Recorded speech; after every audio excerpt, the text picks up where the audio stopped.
Welcome to the next keynote speaker, Laura Inamedinova, founder of LKI Consulting. She will be talking about building trust through marketing in decentralized ecosystems. The floor is yours, please. Thank you so much. Hello, everyone. First of all, I would like to thank the amazing organizers. I think they're there discussing, but this is my first time in Georgia, and I must say it's such a beautiful country, and I'm very excited to be here. So I think we should give a very big round of applause for the amazing lady organizers to having this conference.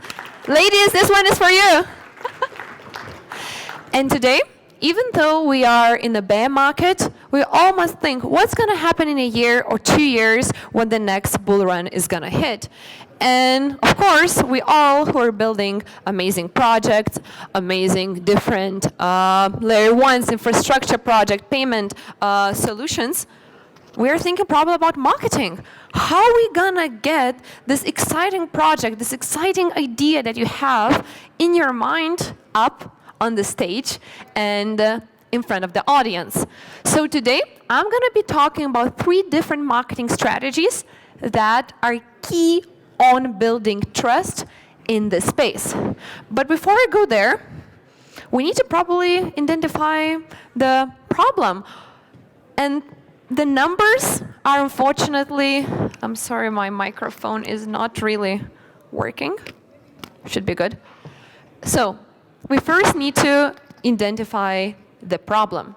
And the biggest problem in the current market is that a lot of the people, a lot of consumers, a lot of potential clients, potential customers are afraid of Web3. They do not trust it. They read all of these articles, all of these publications about scams, pumps and dumps. And there was a very interesting study made in UK that said that 58% of, let's see, I hope my microphone is going to work. Okay, now it should be okay.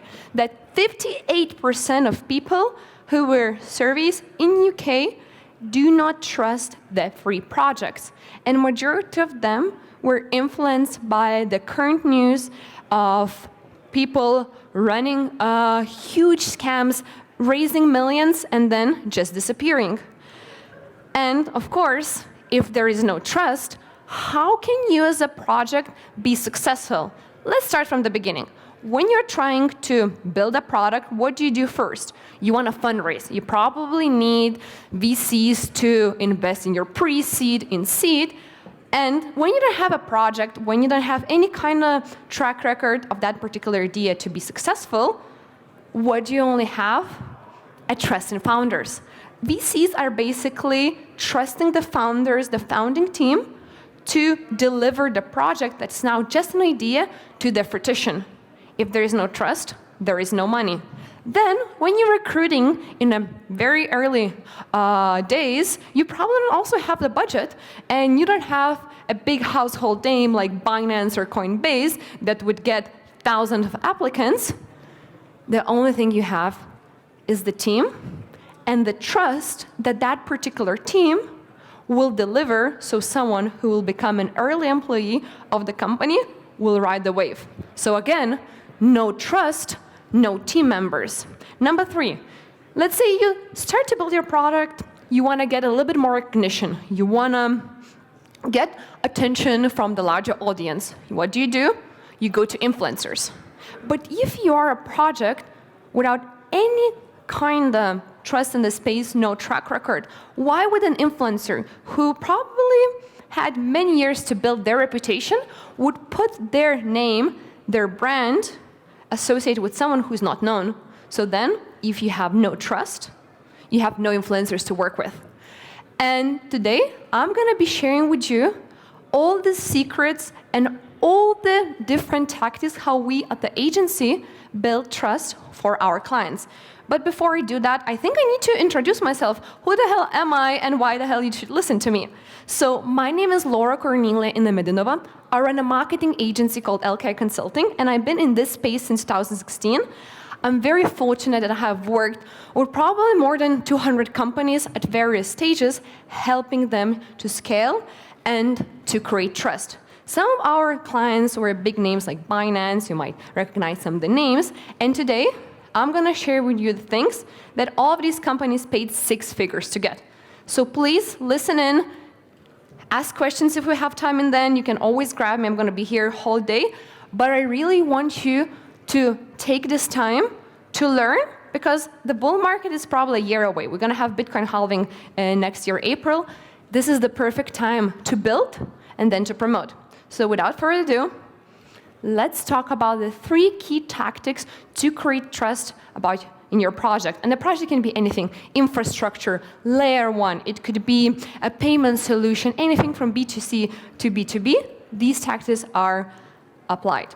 So the first and the most important thing is to create your brand with a very, very clear positioning.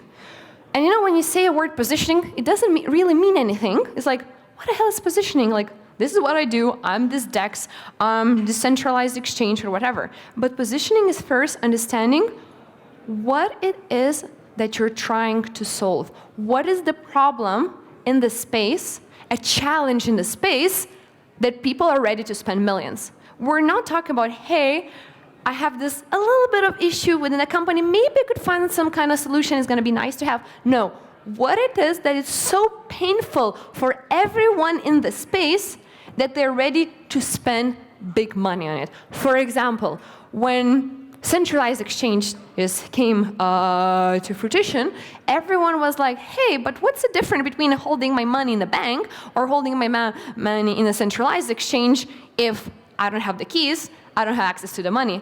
That's where decentralized exchanges come in. It's your keys, your money, your wallet. There was a very clear problem, people not trusting, let's say, the founders of the exchanges. When we're thinking about, for example, even Bitcoin. Bitcoin was amazing first cryptocurrency that came into light, but the fees were very, very expensive to do any kind of transfer. Gas fees were outrageous. You needed to have a lot of computing power. Ethereum came in. Other cryptocurrencies came in with a cheaper gas, with a easier adoption. So every time something is not working in the space, this is your opportunity to find a problem and then a solution. So that's number 1. Have a very clear problem that you're trying to solve. Number 2 is about the market fit. Who are the people, the decision makers, who are ready to buy your product, who are ready to use your product? And is it a nice to have or a must to have? And are these people ready to spend money, and do they have the money to spend? So if you're building a B2C product, think of the countries you're targeting. Think of the segments you're targeting. If you're targeting high school kids, they probably don't have that much money to spend. Or if you're targeting someone in their 30s, high-tech professionals, they'll be a better target audience. So really understand who is your target audience, and then the most important thing, how to reach them and where they are. Because it's not about just understanding what's your product, what kind of problem do you solve, but how do you reach these people? Is it social media? Is it email marketing? Maybe it's billboard, old school advertising. But this is I would say one of the most important issues you need to kind of solve for yourself is, where do you reach that target audience to create trust? Because even if you have the amazing solution that you know they're just dying to get, if they're not going to learn about you, that's going to be a problem. And then, of course, you need to communicate that through all of the channels they're seeing. So, for example, if your target audience is a crypto company, this is a great conference to be at. So, developing your brand story with a clear positioning is one of the key things to create trust in the space. And how do you do it? So first, use very simple language. Probably the most funny thing I see when it comes to other projects in the space, they try to make things sound very hard to understand, very academic, very corporate.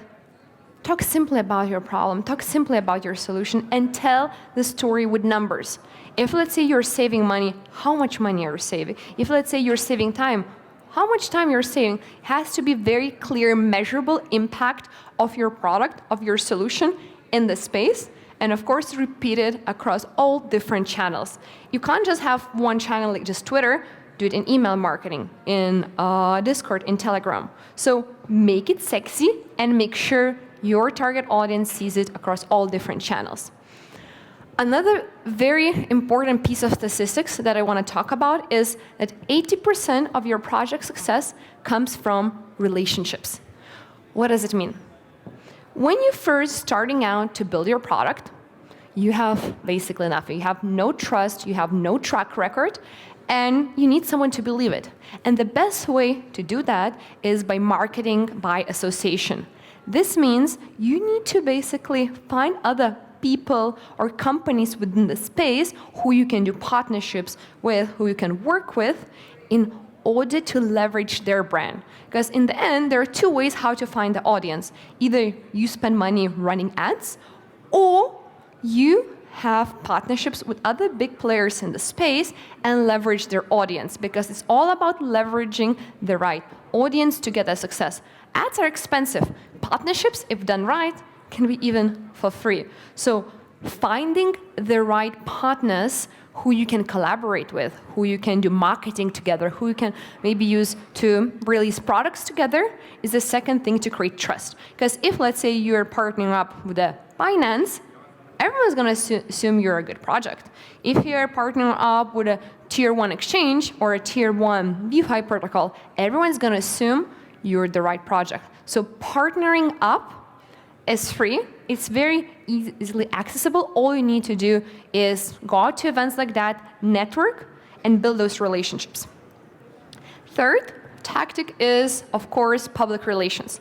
And here is where the bridge between your project and community comes to light. You need to find channels, and I'm going to talk about them in a second, where you can talk to your community directly. Would it be through articles, through social media channels, through personal brand, but it's all about building that familiarity and basically feeling like you're creating the feeling that you as a project is approachable. Think now of, again, I love using example of Binance, of CZ. He always tweets random things. He responds to even tweets of not even famous people, just regular users asking something. He's out there. If there is a big topic, he comes to the conversation, he comes to Twitter spaces. He seems very approachable.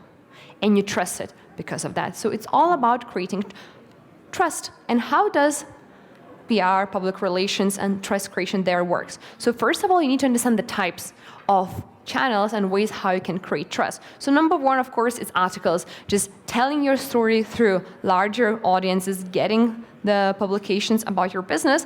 But that's archaic. That's a little bit of a school. The best PR is, of course, community building, is utilizing Discord, is utilizing Telegram and other channels to come as a founder, tell not just the good things, not just exciting things about your product and your product development, but what are you struggling? What are the issues you're having every day, and help the community solve it. And we had this one client in our agency that was so authentic with their communication. We helped them with that. And not just telling the nice things, but the struggles, that they built such a loyal community who felt like they're part of the project. Because when there was an issue on what kind of release to take, what kind of product feature to release first, they would be the ones to win. They would be the ones to give their feedback first. And that really helped to create that bond. And people, as you know, don't want to work with faceless brands. People want to work with people. So creating a personal brand of the founder who's out there, who's approachable, and you can come and say, hey, I'm using your product. This is what I love. This is what I would love to improve. And receiving that feedback graciously helped many of clients to build products that are actually needed.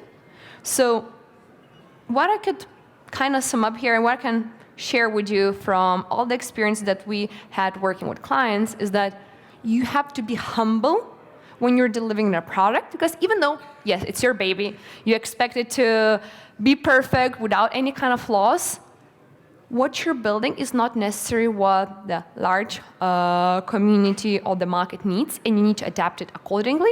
And by sharing your updates, sharing your future plans and your developments, and getting that feedback is A, creating trust, and B, helping to fine-tune the product to the right direction. But again, I'm being very theoretical right now.